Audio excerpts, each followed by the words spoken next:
I'm Tessa with MamasGeeky. Thank you guys so much for taking the time today. Great to meet you, Tess. So lovely to meet you guys. I've got to say, how does it feel that season one has like such a great reception? Because it's like 100% on Rotten Tomatoes with critics, and it's like 80 something with audience. That's insane. It's thrilling. Look, I mean, whenever you're working on something that you know that there's a the only reason to do anything is to try to make it singular, to bring a tone and a subject and a lens that maybe hasn't been set on this kind of material before. And you know, the only reason it's worth doing is to do that, and that's what makes the pleasure of it, is that you're bringing a new humor, a new tone, a new reverence. You never know if that's going to connect with an audience or not. And it was thrilling to see that it had, and it was thrilling specifically because you know the design of the show was, this is a story about a queen who wasn't supposed to be a queen, right? She was not to the manor born. She wasn't considered beautiful. No one fell in love with her. None of the things happened to her that we usually associate with royal stories. So I was hoping that this would feel relatable to people who think, you know, that this royal show isn't for them.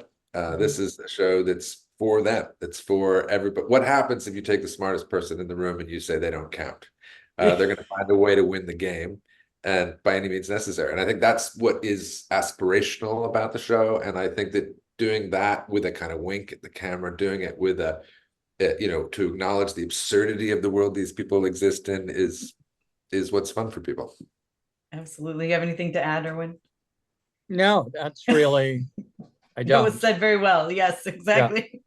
Well, what are you guys most excited for fans to see in season two? Because I know it's been very eagerly awaited.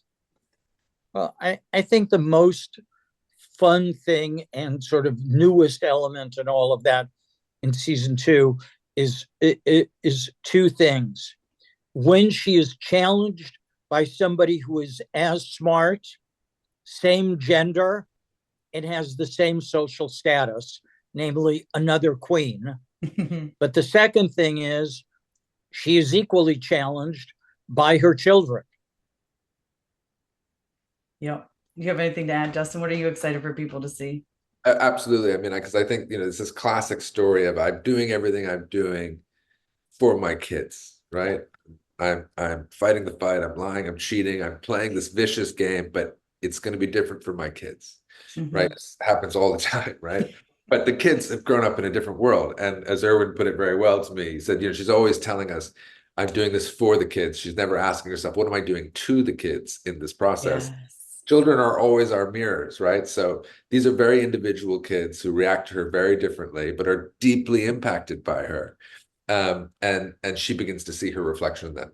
So there's that, and then, you know, this is a season about three queens. Isabel Jasper Jones plays this prophet who's an invented character to sort of cover the Calvins and Luthers of the world, but she's of her kids' generation. So she has two challenges. One is this Queen Elizabeth who plays the game just as well as she does, and the other one is a new generation.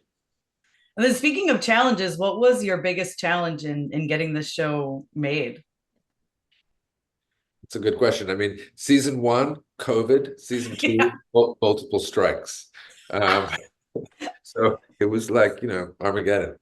But I think, you know, I think that the challenge is to capture the splendor of the world they live in, right? I mean, we shoot primarily in Chateau Chambord, which is a 492 room palace, but the guy who built it only spent 2 days in it because it was his hunting lodge and he didn't like it. And he had a bunch of the other ones like it.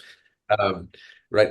And so how do you shoot that splendor in a way that is responsible from a production point of view, because it is such an enormous world, such an enormous cast.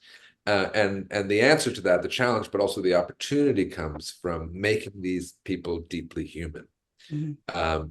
What would these people really like wearing these incredible robes and living these incredible palaces? So you don't sort of stand back and look at it like a postcard. You try to say, this was their world, and to shoot it in that way.